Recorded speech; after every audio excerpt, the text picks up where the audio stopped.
This is a new voice for a new Scotland. IndyLive.Radio.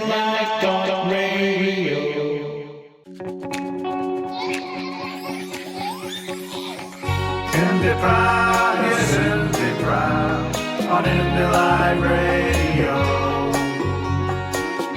IndyPram, yes, IndyPram on IndyLive.Radio. Welcome to the IndyPram podcast on IndyLive.Radio. Apologise in advance that the first three interviews today there's a slight bit of distortion, so it's my podcast and not IndyLive.Radio.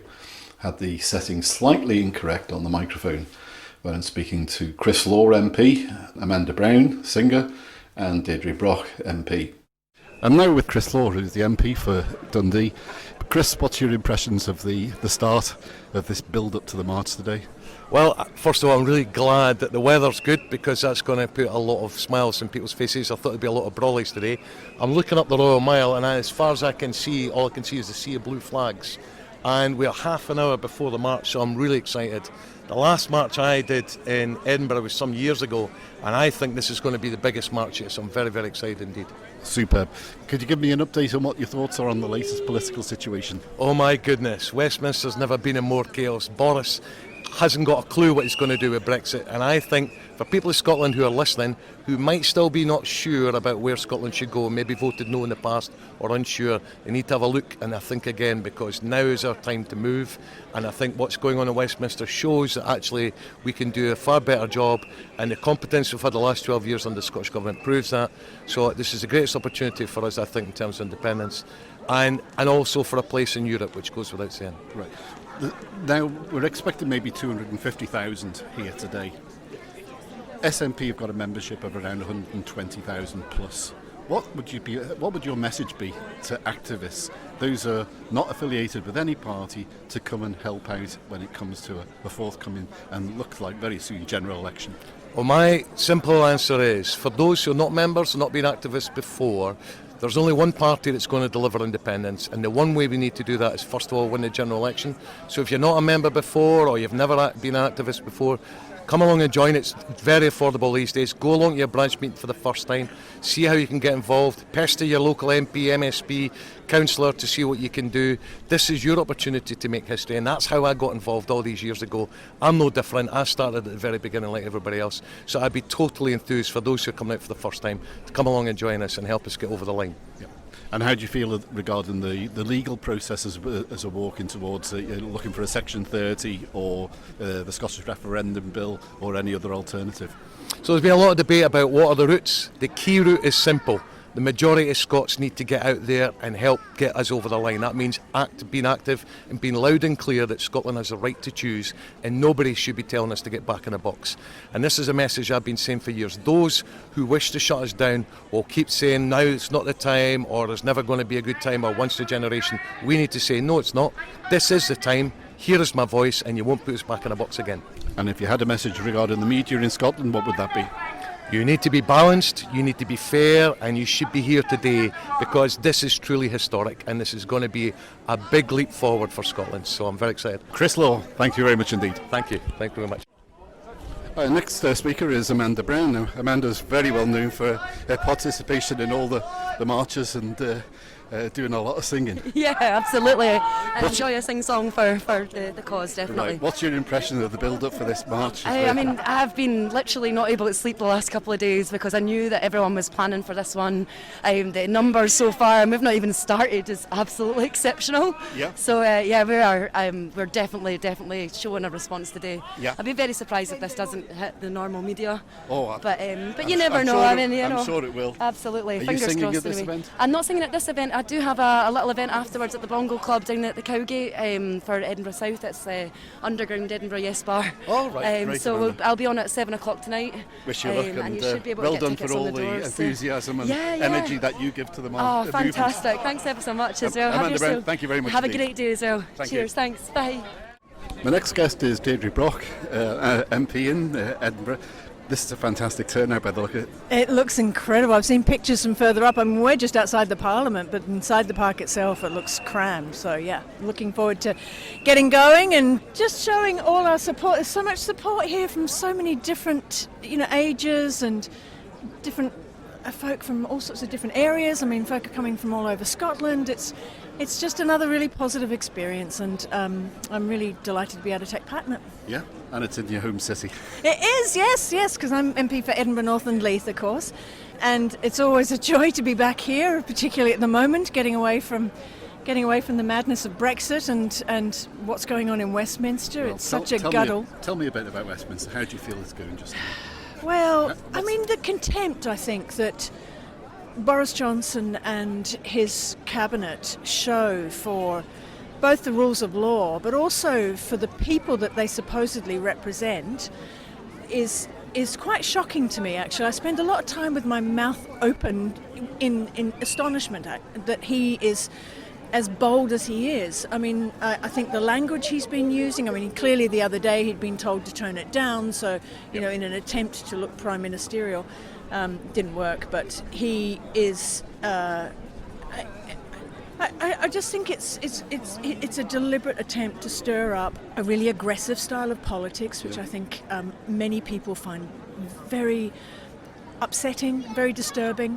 And I'm out in the doors a lot at the moment, obviously canvassing, and it's very interesting hearing from people who were not supporters of independence, just their impressions of what is going on down there. And it is clear that many of them are, for the first time, actually seeing independence for Scotland as a viable option in order to get away from the madness that's on display down there. You think this will bring a turnaround in the polls? But we've been looking it for the feels polls, like it to me. Not I that think we should people be ruled are by still polls no, all the time. not at all.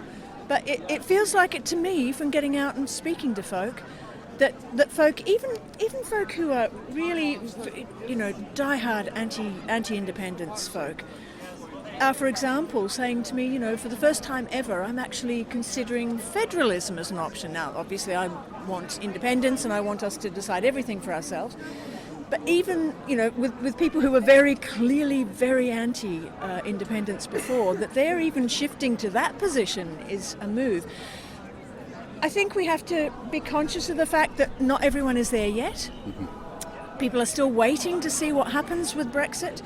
That's also very clear to me. But I think when it happens, it's going to happen quite quickly, and we need to be ready for it. All of us as politicians, but as the people of Scotland as well. There's one food of thought saying that the great job that the Scottish Government does cushions a lot of people in Scotland who then are not really fully Thank aware. Thank goodness. Yeah, but yes. But it makes a lot of people who are no voters or undecided unsure about the route to independence. They didn't, many people feel, they need a shock treatment of something really bad in their lives, and many people feel, no, that's not the way, because we're on such a precipice. How could I ever wish that on the people I represent? I mean, I'm deeply alarmed by the prospect of a no-deal Brexit. Yeah. Yes, indeed. Which is why we're doing everything we can to stop that.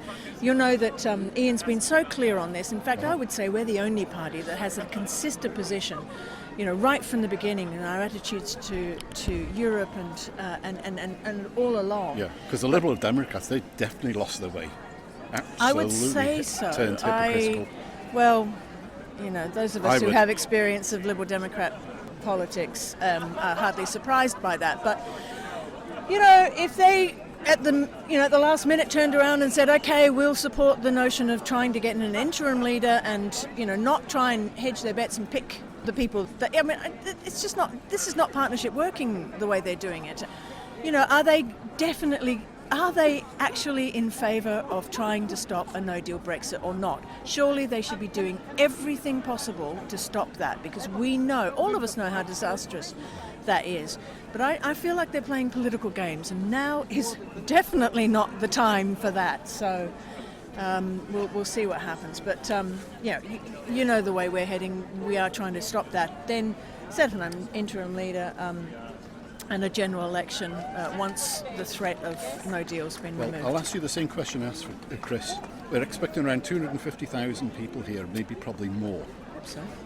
SNP have got a lot of members, but we need more grassroots helping out when it comes either to a referendum or a general election to send a message. How would you encourage more people to get involved who they put their feet on the street here and walk for independence? How would you try and encourage more to be active? Well, obviously talking about it on a program such as yours is helpful. I mean, it's anything, no matter what they can do if they come to us. If people are worried, I think, one of the biggest things I've found is that folk are really worried about talking to people on the doors. They're worried they're going to be, and this is a really constant theme, they're worried they're going to be asked questions they can't answer. Now, we've all been in that situation. I mean, even those of us who've been in politics for a long time.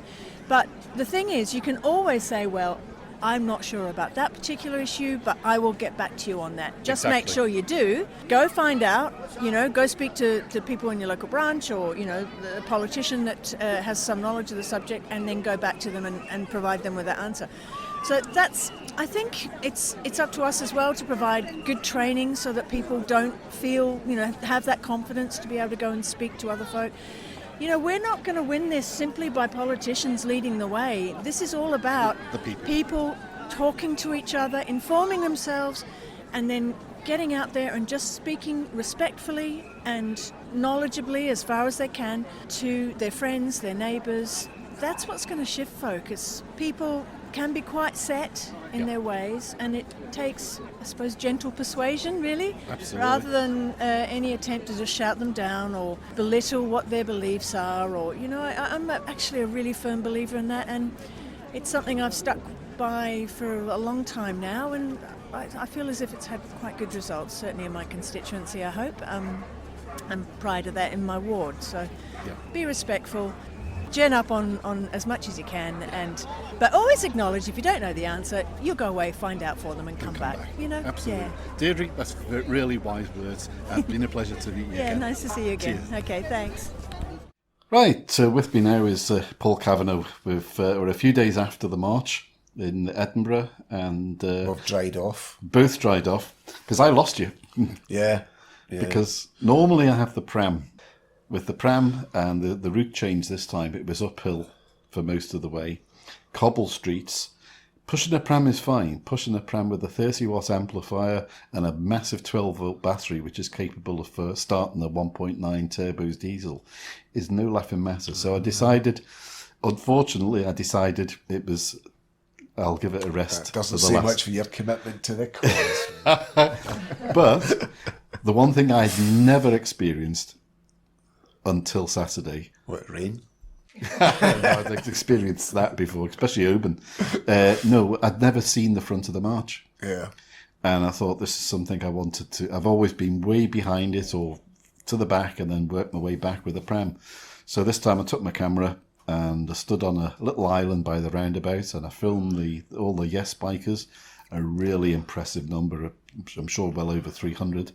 And once they'd left the park, then it was the Saw Alba pipes and drums, and I filmed the start of the march, and you can see that on the IndyPram Facebook page, or you can pick it up on YouTube. But it was really impressive to do that. Then we waited for you for ages. I never heard them. We couldn't even hear them where we were. Well, you'll have to watch my. And it was about we were in the park. I had to go, as you know, I was away to find my uncle. Yep. Because I was doing the march with my uncle Shug from Balloch. Mm-hmm. You can tell us about your Uncle Shug in a minute. Yeah. So it was really good to do it with my Uncle Shug because it was because of him that I'm an independence supporter, really, because he was bending my ear about Scottish independence from when I was a kid. Yep. So really it's all down to blame Shug. Right. Is what I'm saying, blame Shug. So anyway, he was a big influence. Oh yeah. Even at a time when it was, terribly unfashionable to be a supporter of Scottish independence, and now, because he's getting on a bit now, and he was able to see hundreds of thousands of people all saying we want Scottish independence. So so it was a great day. So I went to find my Uncle Shug, and we thought actually that we were quite close to the front of the march. Yeah, you were at the start. But just all these other people piled in. Mm-hmm. So it was about an hour, it was over an hour and a half, I think, before we actually started to move off after the official start time. Yeah. So as it turned out, we were probably about 3/4 of the way down. in the march. But it was good. Because some people thought the actual march was delayed, and after turning around and says, no, it wasn't. The bikers left at 1, and then they saw Albert Pipers. Now, obviously, there was a bit of a bottleneck at Holyrood because there were thousands of people. There was thousands of people at Holyrood, but there was also, where the bikers were, there was a lot of people down the lane there. And what actually happened was, where you were, you had to wait because all these people from outside Holyrood and in the other road, they all then converged in, which sent you into the rear end. So we ended up quite near the end, but still it was. So by the time we got to the Meadows, we got just soaked. So absolutely. But the atmosphere was good. It was a very good day. Had a few music systems going, so IndyPram wasn't completely missed. But about 3 pipe bands. Yeah, never heard any of those. Never heard any of them. No, we must have been away at the back. Yeah, so, because I've looked at the video done by Jerry Mulven at Independence Live, and he left a static camera running for the whole march, and to watch that is so impressive because it literally was from one side of the street to the other. It was jam-packed. It was certainly the most people I've ever seen on a Scottish demonstration, definitely. Yeah. It's the most I've seen. So, and I think that was quite significant that so many people turned out on what was a horrible day. It was. The weather was atrocious, but so many people still turned out for people it. Had come from all over. If it had been a nice sunny day, I think the turnout could have been a lot higher. It might have turned some people off on the morning, but I'm sure so many were committed that, and that was phenomenal because I know people who came down from Stornoway. There was I met some friends from Skye. Yeah. So and people from Arran. Yeah.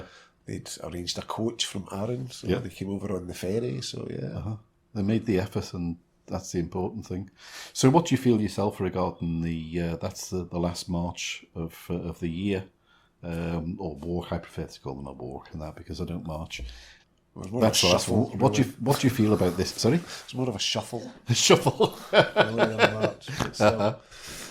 So, what do you feel about this? That's the last one of the year. What do you feel about this year's events? Well, it's been good. I mean, to be honest, there's not a lot of point in having these things in Scotland in the winter, because it's just not. We don't live in a country that's conducive to outdoor events, really, at the best of times. So, no, it's been good, and I think it's definitely proven that there is an appetite and a demand for something to happen. There's a lot of criticism from certain quarters about nobody's converted to independence because somebody walks in the street waving a flag. And well, that's true, but that's not the point. I was going to say that's not the point because I go there just for it's our day out. Well, it's an activist day out. There's 2 main points I think to one of these marches and rallies. The first is that any successful movement, any successful campaign has to do 2 things. They have to look outwards and to convert people to the cause, but they also have to look inwards to nurture and encourage and enthuse the base, the people who already support the cause. And that's what the march does. That's what the rally does. It allows people who support Scottish independence to meet up with other groups and individuals from across the country and allows them to experience that we are to feel as well as, it's one thing to know something on an intellectual level, it's another thing to actually experience it, to see it, to feel it, that we are a mass movement that encompasses the whole of Scotland.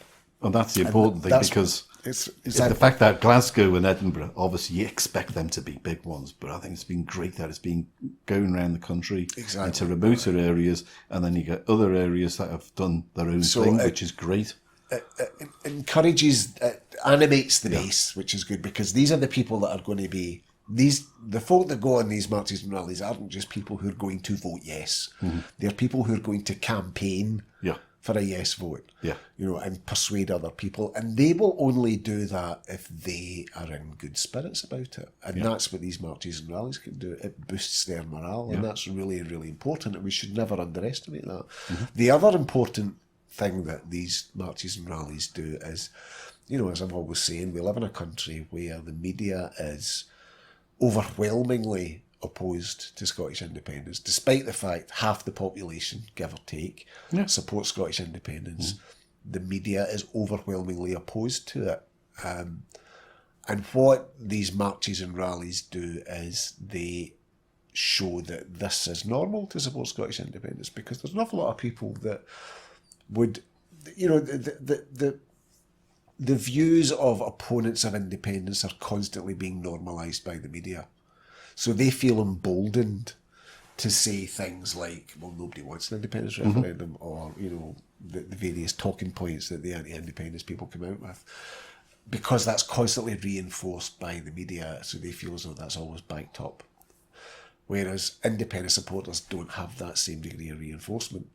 And what the march and the rally does is to show that, you know, we are actually here, we're actually present, we're actually a force to be reckoned with, there are a lot of us, you know, and it gives that message that to independent supporters that, look, you're not alone here. There's a lot of us, there's a lot of people that feel the way you do, you know, and that's really important given the media landscape of Scotland. I actually welcomed there's been a Murder Fraser's interjection regarding the percentages, because when that's given us the opportunity to say, hey, wait a minute, if 3-point-odd% of Scots came, that equates to about 2.5 million. Well, I worked it out, and it would be, now, assuming the lower figure, you know, I mean, because obviously we don't have any exact figures, because neither the police or the council, you know, have given an estimate. I think they got the fingers burned to previous occasions when there's massive underestimation. So if we take the lowest plausible estimate was 100,000, you know, it was never as low as that. Well, it was. I mean, there was a lot of people there. That's all we can say for certain. There were a lot of people there. But if we take the lowest plausible estimate of 100,000 people, right? Scotland has a population of 5.4 million. The United Kingdom as a whole has a population of 66 million. Now, if you proportionately, you know, that would equate to a demonstration in London of 1.2 million people in London, you know, in terms of proportion of the population that actually turned out. If we take the higher estimate of 200,000 people turning up, that's 2.4 million people showing up on the streets of London. Even on the lower estimate, that is massive. Massive. And yet, it was tumbleweed in the UK media. The Scottish media, to be fair, did report it. It was definitely, you know, they were definitely trying to downplay it. You know, the Scottish editions of some of the Sundays, like, it was ridiculous, some of the headlines they had. It was about bloody, you know, Meghan Markle's dad, or what being on in the Emperor. It was crap like that, you know. I must admit, I didn't see any. I was just reading the national. And they definitely downplayed it as much as they could. But it was the UK-wide media virtually ignored it. There was a very short piece in the Guardian, not much at all, no photographs, anything like that. Sky News, as far as I could tell, didn't mention it at all. And yet we had wall-to-wall coverage of the Brexit demonstrations in London, we had wall-to-wall coverage of the climate extinction demonstrations, you know, but Scottish independence, massive, massive rally, not a word, not a word. You know, and that's, I think, significant, their response to that, because it tells us that the media in this country treats Scotland the same way that the British political establishment does. They ignore us and they marginalise us, and then all of a sudden they realise that there's this big independence movement, people want to vote yes, and they panic and they send all these commentators from London up to explain our own country to us because they know it better than we do. Because I always wonder what friends of mine on Facebook, who they see the post that I do, and they probably think, we don't get anything of that. We're not hearing about this down there. We don't hear about it at all. At all. It's all new to them. The only way they're getting Scottish news is through social media. I mean, the full picture, not the marginalised. So I think marches and rallies, I think, are really important. I do think they are important because, like I said, you know, they are a way of normalising support for independence and showing that, you know, this is a movement which has mass support. You know, because if we can mobilise 200,000 people on the streets of Edinburgh on a wet Saturday, you know, that's a big movement that's able to do that. I see there's comment in the National regarding the fact that Nicola Sturgeon was absent. Obviously, on that particular day, she was celebrating 20 years, I think, as a MSP in her own constituency, so she had a constituency. Well, I think, to be honest, Nicola Sturgeon avoids it because there is a lot of infighting amongst the All Under One Banner organisers, which isn't a good thing to be associated with, and also because, you know, some of the choices of people that they have as speakers aren't necessarily people that the SNP leadership wants to be associated with. You know, whether, you know, that's rightly or wrongly, but that's what they feel. So, from my point of view, to be honest, I feel on independence, these same people have got to come together and work together. Oh, exactly. So why not be on a stage together? Because everyone is going to have a say in the election of future governments and representations. We're not going to see that kind of thing happen until we've got an official campaign underway. Yeah. Really. And God knows when that's going to be. I'm hoping next year. So we shall see. What's your thoughts on the current situation there with Brexit? Well, Boris Johnson's a classical scholar, but I'm not sure how you say shit show in Latin, so I'd have to look it up. I guess some Latin was spoken. Oh, there's lots of Latin. Yeah, there's Latin all the bloody time. With Boris Johnson. Well, so, yeah. Donald Tusk. Now, Donald Tusk, yes, who's Polish, tweeted. Basically, he seems to have, you know, he's reached the end of his patience with Boris Johnson, and tweeted that, you know, you don't want an extension. You don't want a deal. You don't want to revoke Quo Vadis, he said, which is like Latin for where are you going, but it's also the name of a Polish novel by a Polish Nobel Prize winning novelist whose name escapes me, Henryk something or other. It's the name of this novel, the most famous novel by this Nobel Prize winning Polish novelist from 1896. He wrote it, and he's a giant figure in Polish literature. And the actual quote, Quo Vadis, I mean, it's probably most people in the English-speaking world will be familiar with it from the movie that was made in 1951 with Peter Ustinov as Emperor Nero. And the film is about St. Peter in Rome and his confrontations with Nero when Nero's persecuting the Christians. And there's one part of the story where the saint is leaving Rome. He's fleeing Rome because of the persecution from the emperor. And he has a vision of Jesus when he's on the way out of Rome. And he says, Quo Vadis Domine, which is Latin for, where are you going, Lord? And Jesus replies to him, I can't abandon my people. If you're leaving, I have to go back to Rome.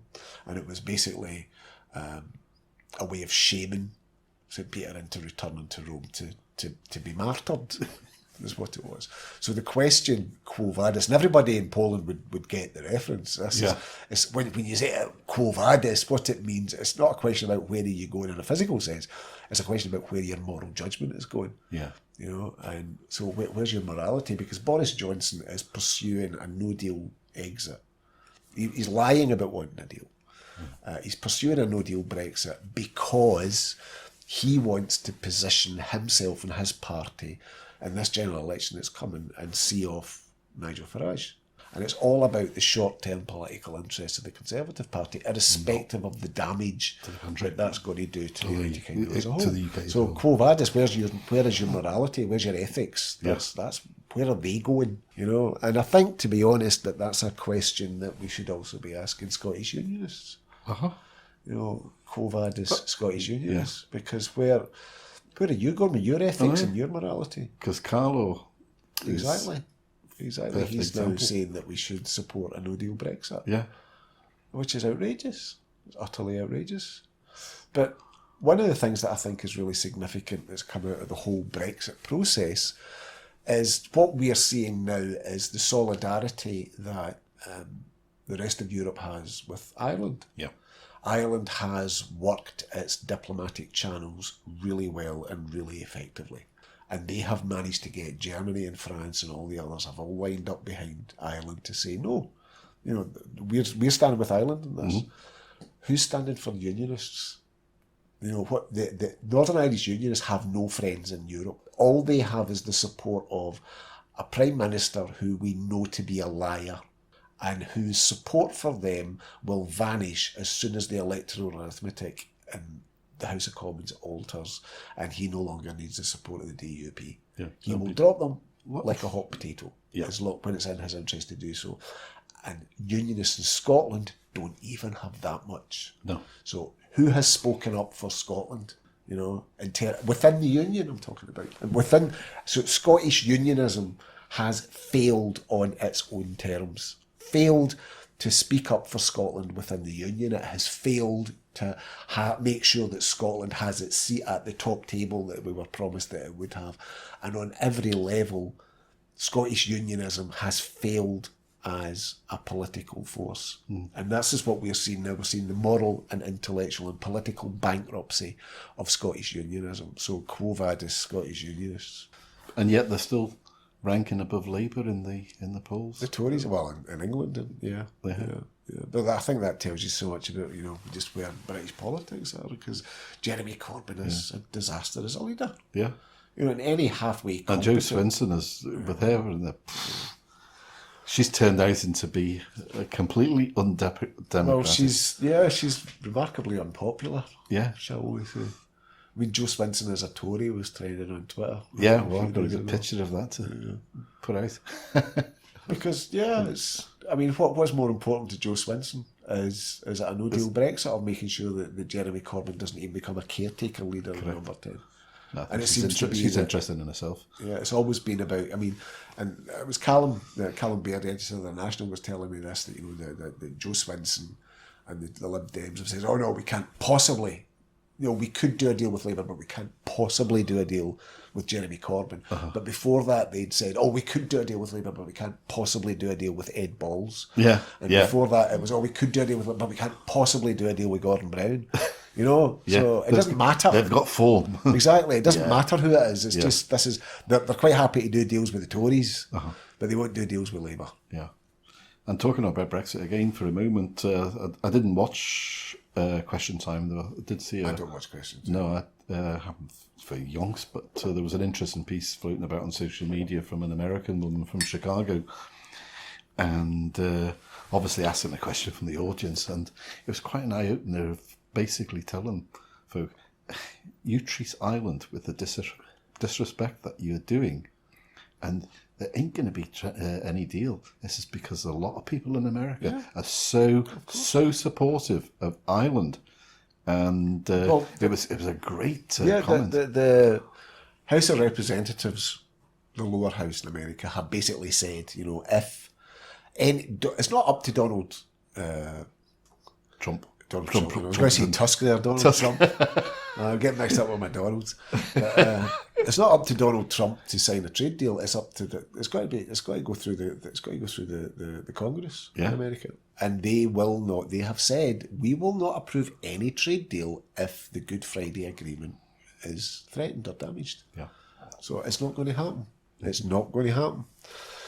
But they're not listening, because, I mean, historically, that's always been the attitude of English nationalism, that, you know, that Ireland will do as Ireland is told, because we're the big I am, you know, and the British Isles, and we can bully everybody about it, and it's been the way they've treated Scotland as well throughout this entire Brexit process. But I think the important lesson for Scotland to come out of this is there's only one nation, you know, in these islands, which is an equal and valued partner in a family of nations, and it's not Scotland. No. You know, it's Ireland. Yeah. It's Ireland within the EU, Yeah. because they're getting people, you know, they have other countries standing in solidarity with them. They're getting their point across. They're getting their views heard. They're making sure that their interests are looked after. Scotland is getting absolutely trashed by Westminster. They're not remotely interested in even making a token gesture towards recognition of Scotland's interests. It's been going on for so long now, but hopefully people are waking up. People who were no voters in the past or undecided. Well, I think they are, a lot of them. They've seen what's been going on. I think this is. I think what we're seeing at the moment is a loss of faith in Westminster, but it's not necessarily translating into support for independence just yet. Mm-hmm. I think that's what we're seeing an awful lot of. So there's a lot of people saying, you know, I'm really fed up with them, and they're now beginning to think, well, maybe independence would be a better, but they haven't made the leap yet, you know. And I think, to be honest, people that say that, oh, we need to wait until support for independence is at 60% before we have a referendum, I think that's a mistake. Yeah. Because I don't think the polls will start to shift significantly until there's an official campaign happening. Do you have any expectations for what's going to come out from the SNP conference next week? Well, I've no idea. I think it'll be the usual exercise and expectation management from them, because they are really kind of a lot of control freakery from the SNP hierarchy, which doesn't do them any favours, I have to say. So I don't know. I think we're in a kind of a weird position at the moment, because we don't know what's happening with Brexit. Will Boris Johnson be able to make the United Kingdom crash out without a deal at the end of the month or not? Or will there have to be an extension? We just don't know what's happening with that. And equally, we don't know what's happening with this general election, which is going to be happening certainly before the end of the year, it looks like. Yeah. And I think things will change quite dramatically after that general election. So it's really vitally important. And I think that what the SNP are doing at the moment is to try and make sure that they maintain discipline, because it's really important that the SNP does well in this election to come. Yeah. And I have to be honest, I'm not really helped by certain people in the independence movement at the moment. Mm-hmm. So we have to focus on the obstacles that are immediately in front of us before we can tackle ones that are maybe further down the road. Right. And the immediate obstacle is this general election that's coming up. Yeah. So it's vitally important that the SNP does well in that election, because they are the only political force that can take Westminster seats. The only one. Yeah. No one else can do it.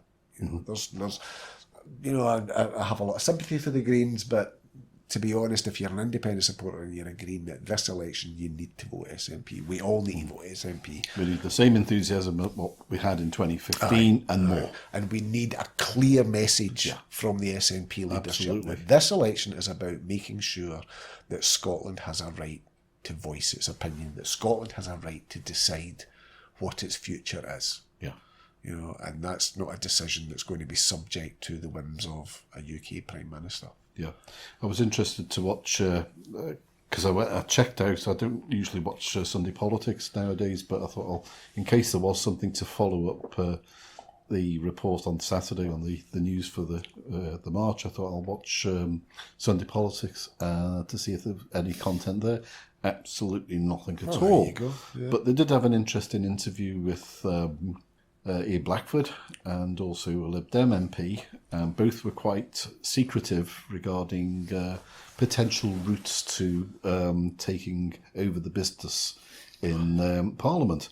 But that sprung me back to a talk I went to the other week with Joanna Cherry and Michelle Thompson, which was the podcast from last week, where both of them were also equally, shall we say, secretive when it came to having an alternative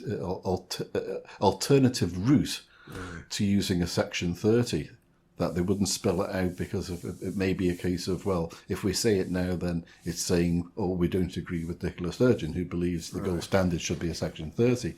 So the feeling is, because I know within the grassroots movement, there are some people who are really pushing of why haven't we called something now. There's a lot of frustration, I think. And a lot of writers, a lot of bloggers are writing the same thing. I think the movement's looking for some guidance, some hint. Well, like I said, maybe I think, it'll come from the conference. Partly I think what's happening is that, we have this looming execution date of the 31st of October. And we've heard all these sort of dire predictions about what's going on. And people are beginning to get really anxious about that, understandably. And that's creating a lot of the tension at the moment. Yeah. But equally, we have this, there's going to be a general election very soon, because it's not sustainable the way things are in Westminster at the moment. There has to be some sort of democratic event. Yeah. I'm not entirely sure that it will produce a clear result, this general Could be a election. hung parliament. I think there'll be another hung parliament. I suspect the Tories will probably end up as the largest party again. But we have to wait and see. But what I do think is really important is that we wipe out the Scottish Tories electorally, Yeah. and that we do considerable damage to the Labour Party in Scotland as well.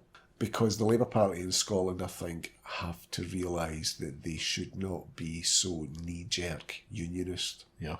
Especially when you consider that, 40% of their voters or more support independence. Correct. And I think it's really important that the Labour Party, if they want to remain, if they want to hang on to the votes that they've got, the further they go towards unionism, do or die, the more they'll die. They will die. It will be die. Yeah, That's what it they will be for die. them. The end of the Labour And they're Party. already, I think, pretty much a spent force in terms of politics. Yeah. We have to, do a panda on the Tories. We have to reduce them to, one or two at most. Yeah. It's really important that we wipe them out because they are the party that's saying nobody wants a referendum. They're posing as the force, the leading force of Scottish unionism. And that sends a very clear message. That's a mandate in anybody's language. I've always thought, actually, a mandate in Westminster for an independence referendum was of more value than a mandate in Holyrood, because it's the Westminster Parliament is the Parliament which has the constitutional authority for an independence referendum. That's the Constitution is a reserved matter for Westminster. So if Scotland has sent a large majority of MPs in a Westminster election that are saying we want to have an independence referendum, that is an unarguable mandate in the Parliament which actually has the power to do that.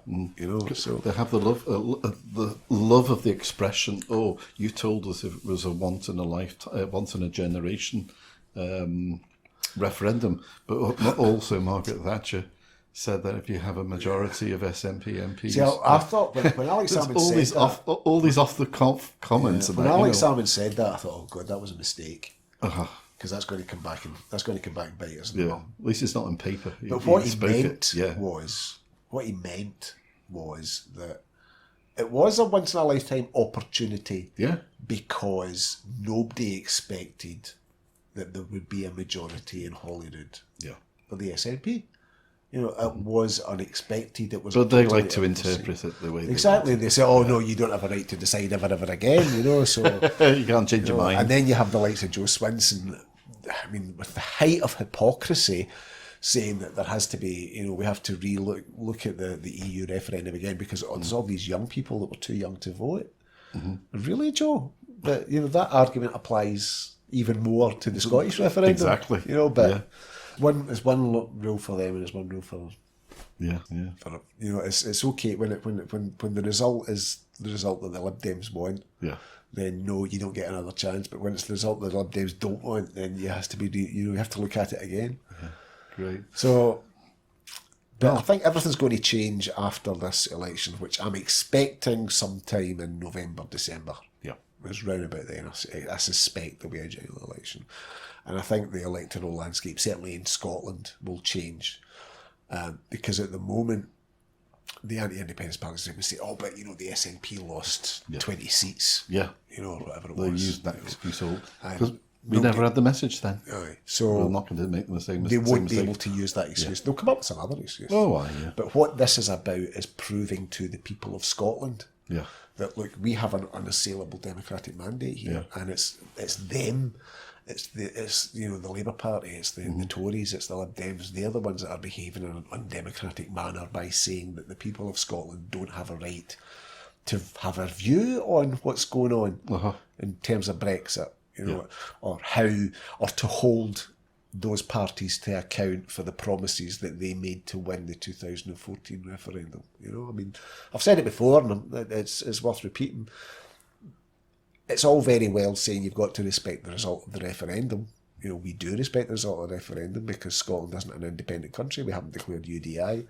It's far more important, not that the losers respect the result, but that the winners respect the promises and commitments that they made in order to win it. That's what democracy means. Those are the people that need to be held to account. And they haven't fulfilled the promises and commitments that they made to the people of Scotland. And that is what justifies another independence referendum, even if Brexit is avoided or revoked. The way that Westminster has treated Scotland over the past 3 years by itself is a justification for another independence referendum, because it proves conclusively that the Westminster Parliament, of whoever's in power, does not respect the people of Scotland. It doesn't respect Scotland's position as an equal partner in the Union, and that they don't respect the promises and commitments that they make to the people of Scotland. Because they've let their cat out of the bag. Because if Brexit is avoided, if Brexit is revoked, it will be because of political pressures in England and not in Scotland.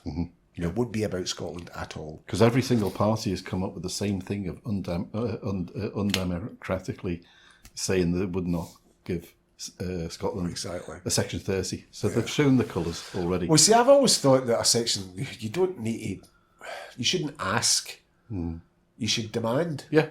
You know, and you should make sure that they know that, look, we're going to have a referendum one way or the other. Yeah. You know, I do think that they need to consider us, possibly they're going to consider it sometime, you know, if there's a repeated denial of a Section 30 order after this next general election, which, like I said, will change the electoral landscape.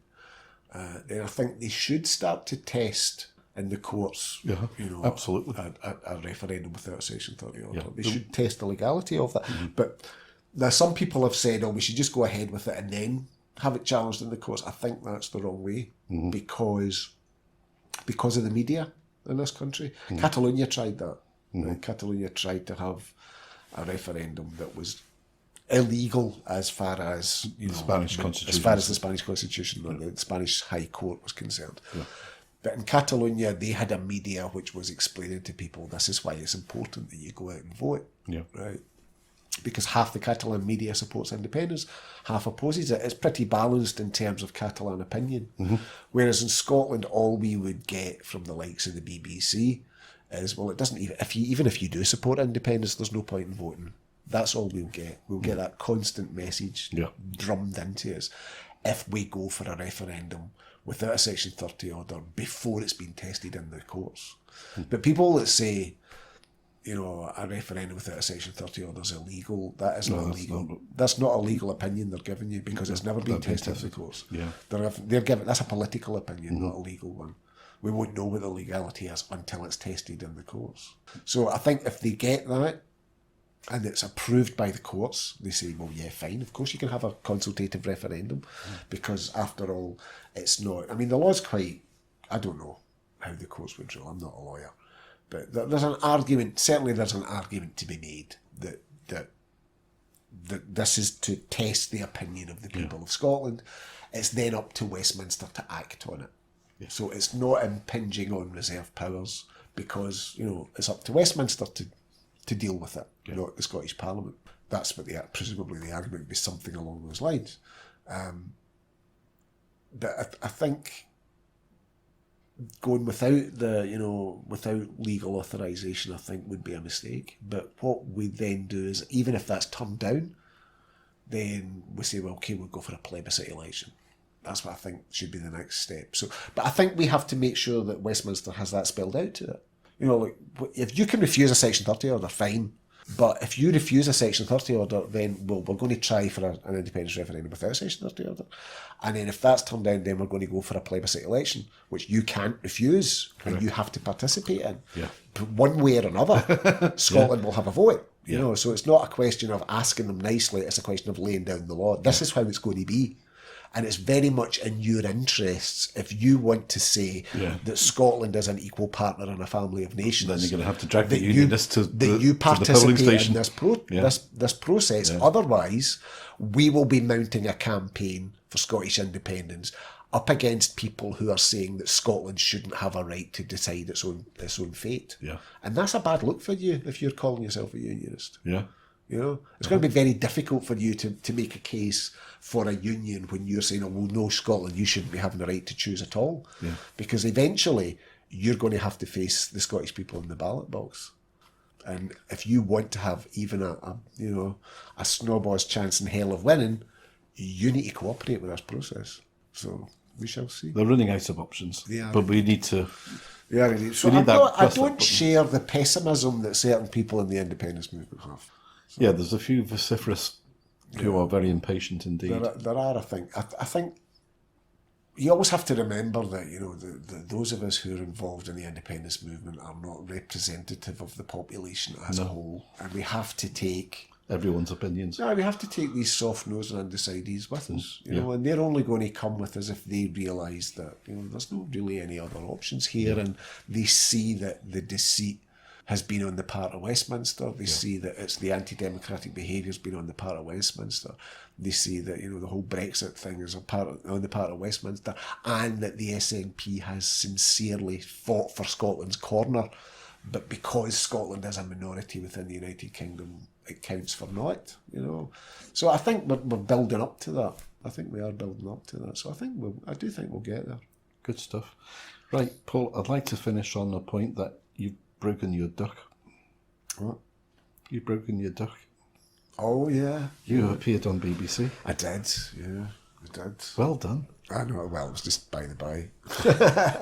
It was accidentally. Tell us about it.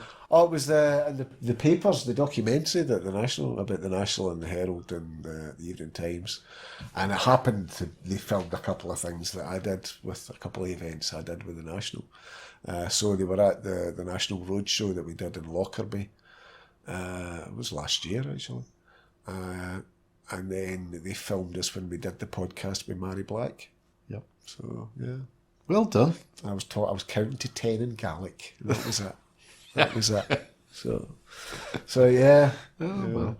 But nah, I don't think I'll be on. I'm not really going to have a big TV career, I think. I did actually get asked to go on Alex Salmond's programme. I remember that. Yeah, but I couldn't But it was do to slag him off, was it not? Was it No, not to slag off? no, that was to get on STV. Sorry, I'm thinking of something else. Sorry for Alex Salmond. I said I was washing my hair that night. Right. But Sandra just laughed there because I don't have any hair. But anyway, that was last year. That was I didn't when the realise you'd been charges asked came for out. the Alex No, Salmond. Alex Salmond asked me to go on his programme, but unfortunately, it was a friend was coming up from England. Yeah. I've not seen the guy for 20 years. Yeah. And, you know, he was coming up from England so that we could catch up on that. And that was the night that Alex Salmond wanted me to go on his programme. And I was like, I'm really sorry, but, you know, I've got this old friend coming up. He's already, you know, I can't do it. So I told my friend, you realise I knocked back Alex Salmond for you? And he was very impressed. So there you go. Very good indeed. Well, I've been very impressed with all your knowledge and input and your point of view, Paul. So until the next time, all right then. From myself and all our listeners, Thanks for asking me. Thank you. All right, bye for now. IndyPram is IndyPram on IndyLive.Radio. IndyPram is IndyPram on IndyLive.Radio. This is a new voice for a new Scotland. IndyLive.Radio.